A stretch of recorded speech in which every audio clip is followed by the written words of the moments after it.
My name's Brian Rush. Welcome back to the Lodge here at Rush Custom Collars YouTube channel. Let's have a seat and we're going to get back to the next episode. Hey, Brian Rush back at the Lodge, and I got a great video. This is probably one of my favorite videos that I've self-filmed out in the field with no shot and just straight up turkey vocals. So I like to consider myself a really good teacher, but honestly, the best teacher is going to be the animal that you watch and hear in the field. So this video is just straight up educational tutorial. Watch this animal and replicate those sounds. And I'm really proud of how I produced this, and luck was on my side at the particular camera angles and got this bird in my field of view of the camera lens the whole time. So enjoy the video. Listen to the tutorials that I give and just replicate those sounds and have a good time with it and try your best to practice.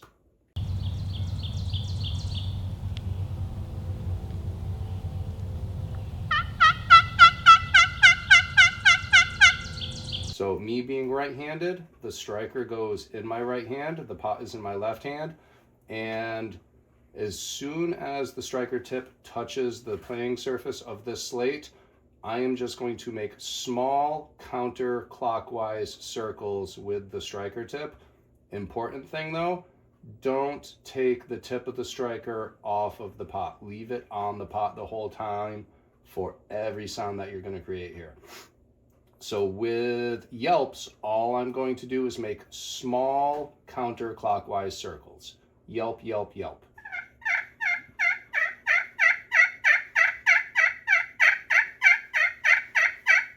That's the yelp of a hen.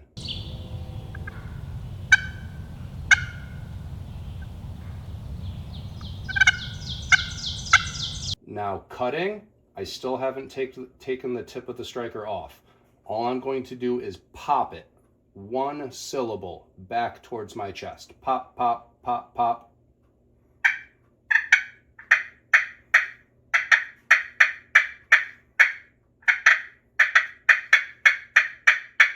Still haven't taken the tip of the striker off.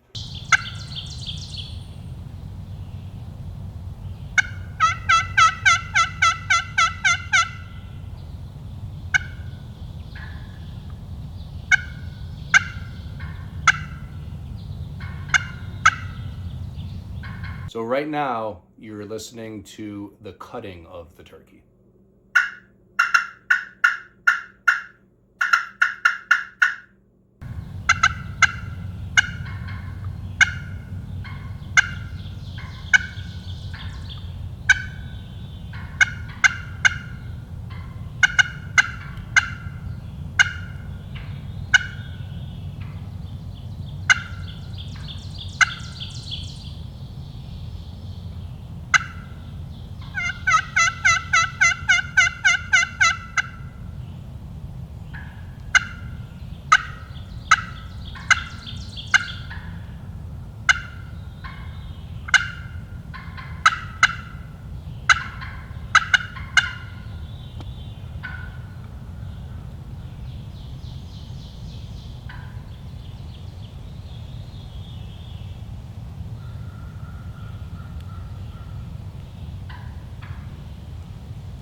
Now, purring, I'm going to take my striker and drag it from right to left. And we're kind of skipping the striker on the purr, less pressure.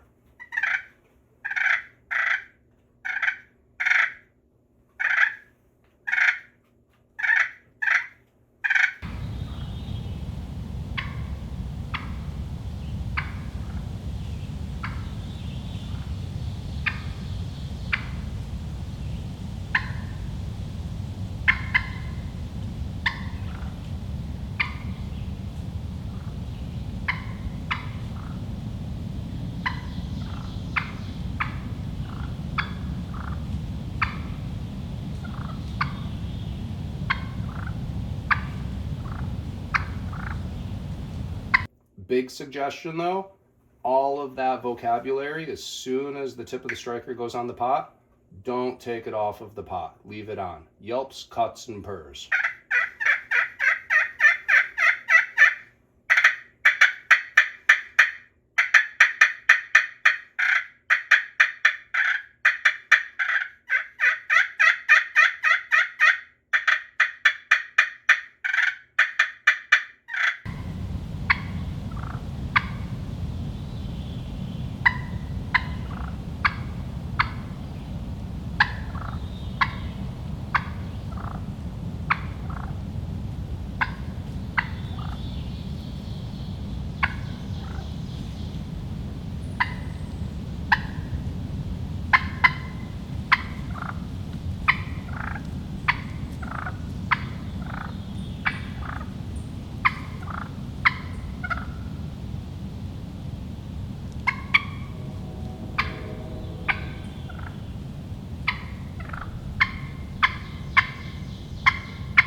So something I wanted to point out in this video is look at the amount of foliage that's surrounding me this time of year. Our turkey season runs the whole entire month of May here in New York. So this is the latter part of May. Why did that hen come in so vocal? So it's educated speculation on my part, but very confident to say she heard competition. She was not happy. There was a hen in her environment. I'm very confident to say there was a nest somewhere very close proximity to where I set up to call from.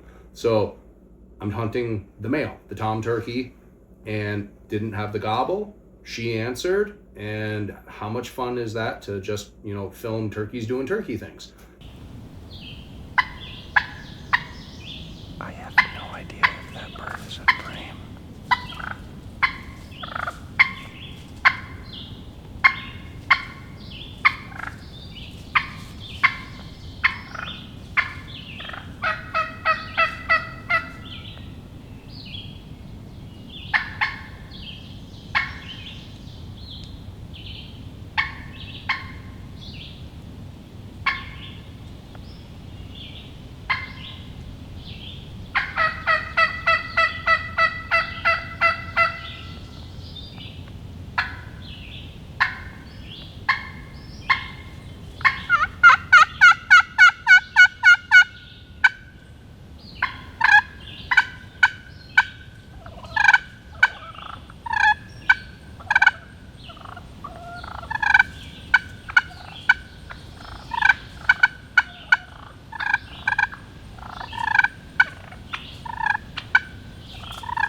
So as I'm calling and watching her, she didn't leave and she just kept coming around. She is looking so hard for this other hen that she just wants to push out of her area because that's straight up competition.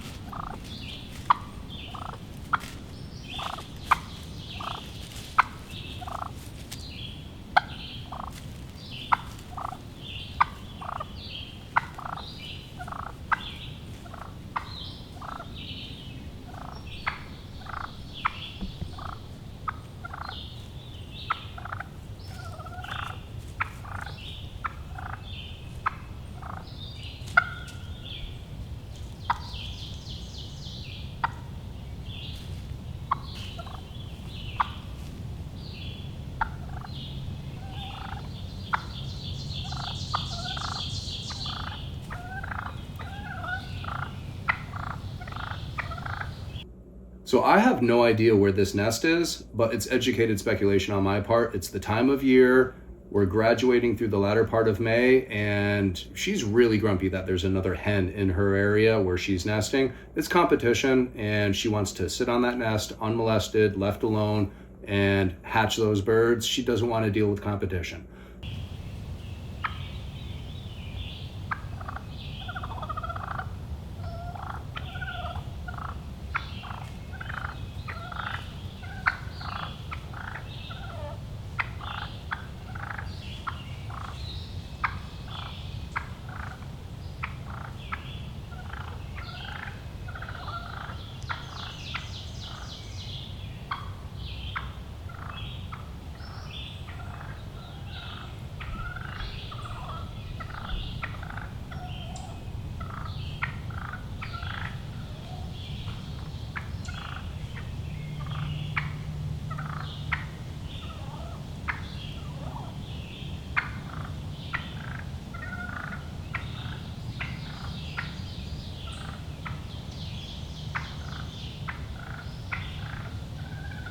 So me out there in the field calling and communicating for a tom turkey, she answers, I communicate, and I have this great discussion with her and captured the whole thing on video.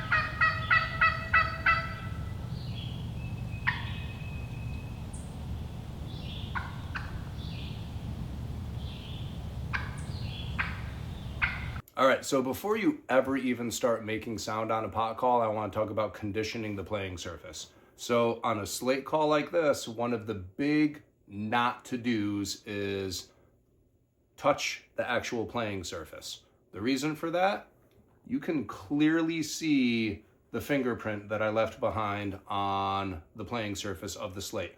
I'm using the slate as an example because you could clearly see that fingerprint.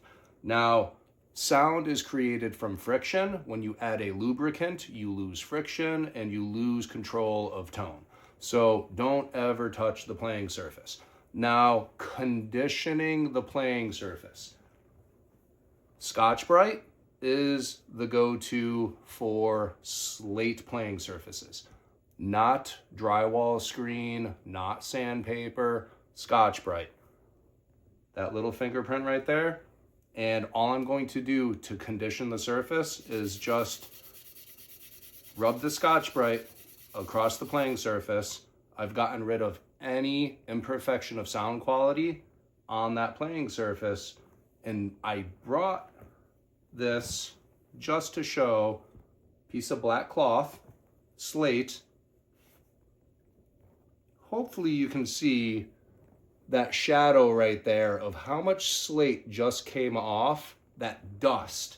If you're using drywall screen or sandpaper on your slate surface, you're just taking years of use off of the slate and you're actually embedding grains and lines into your playing surface. You're actually deterring from sound quality at that point. Flat, friction, playing surface with your striker, Scotch-Brite on a slate.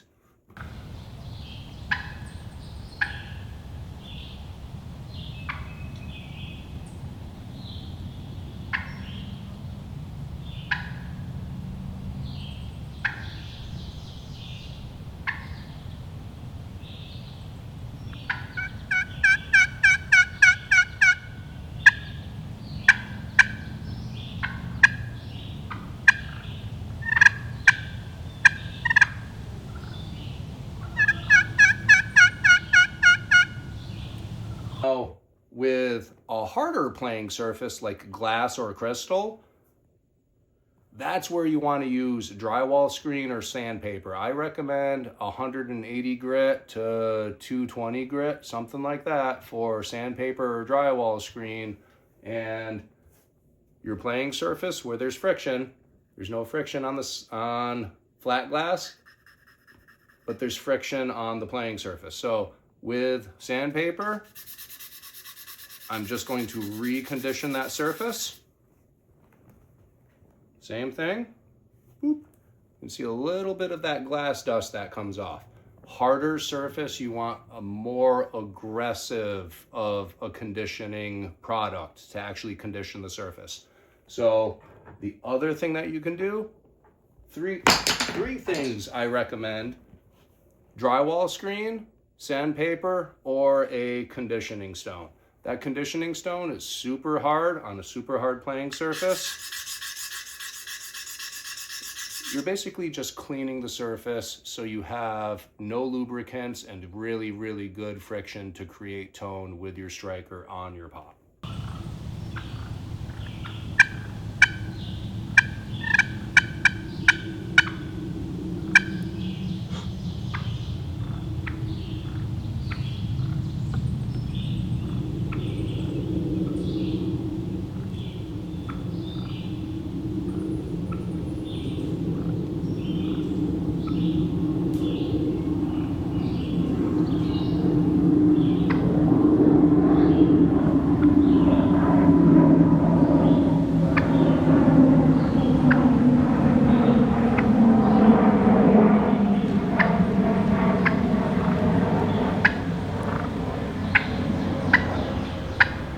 All right, so we have a conditioned playing surface. Everything's ready to use on our pot, and we have our striker.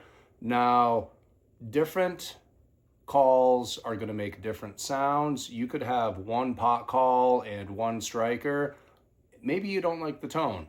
Don't get rid of the pot. And I'll preach this till the day I die. You could take 20 different strikers and put it on the same pot, and you're going to create 20 different sounds. Don't ever discourage the sound quality of the pot. Try some different strikers.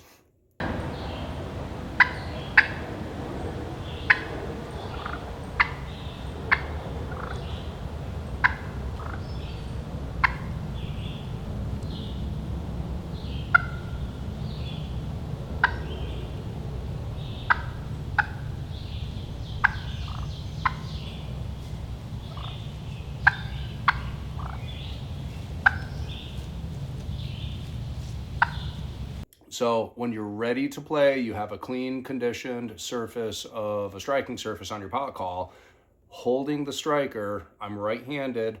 Now, how you actually want to hold the striker, pick up a pen and sign your signature. That's how you're going to hold the striker, just like you sign your signature. So the only difference with this is when I hold the pot, I'm not signing like this. I'm going to invert the striker, but I'm still holding it with 3 points of contact with my middle finger, my pointer finger, and my thumb. And I'm holding my striker like I'm holding a pen to sign my signature. And then when I put it on paper to sign my signature, that's where I'm going to just invert it. Now, I'm not going to tell you how much to invert it. This is where you need to practice to figure out what angle do I need to be at when I'm on the playing surface of the pot. Just listen to what you're doing, but orientation, dexterity, sign your name, that's how you hold your striker, and then just invert the striker, and it's going to be your ear that's going to tell you little less, a little bit more. This is a problem I see with a lot of people. They hold the striker at too less of an angle. You actually want to have a greater angle of the striker. This is where you're going to have to practice and listen to what you're doing. If there's just too much sliding, listen when I start inverting it. Now I'm starting to create tone. A lot of times, less of an angle, and you're just sliding around. Start to invert it a little bit and then just find that dexterity and create that muscle memory.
never gonna kill a tom.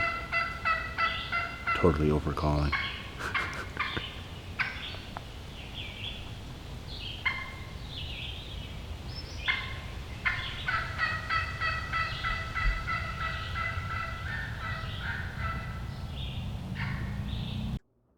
So all of these sounds that you create, practice with dexterity of how vertical your striker is, how much of an angle you have.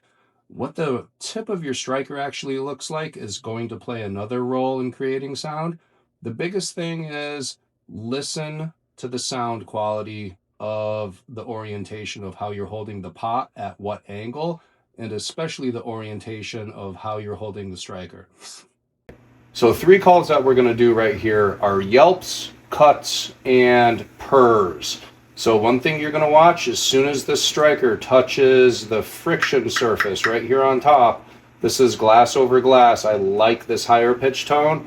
As soon as the striker comes into contact with the striking surface, I'm not taking the striker off and starting over. I'm going to go from one call to the next, but I'll talk through it. So the first call is a yelp, that yelp of a hen. Yelp, yelp, yelp, yelp. And all we're doing is making very small circles. So when I start doing this, I'm right-handed. The pot is in my left, the striker is in my right hand, and I'm going to be making small counterclockwise circles.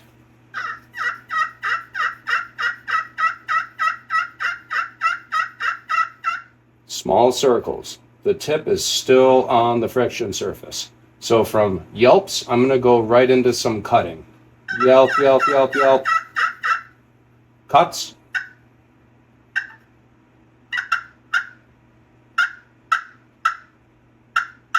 Essentially, all we're doing is getting that striker to just skip and make one syllable. You can adjust tone and pitch with angle of striker and pressure. So if you're sliding too much and you're not getting good tone, try reorienting the tip of your striker. Look at the orientation of my hands. Try to get a similar dexterity of orientation. The shape of your striker tip is also going to play a key role on orientation of all of that. Most of all, just practice and listen to what you're doing until you get a good tone. So yelps into cutting, small circles, and your cuts, you're just popping it. A little bit of friction and just pop it and get one sound, and you're really just pulling it in a straight line towards yourself. Just pop, pop, pop, pop. Yelps. Cuts. And now we're going to purr. When I purr, I go from right to left.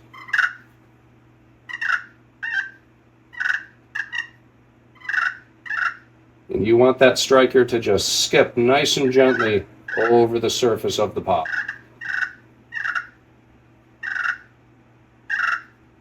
So we're going to do all 3 of those calls, but never once do I take the tip of the striker off of the pot. Yelps.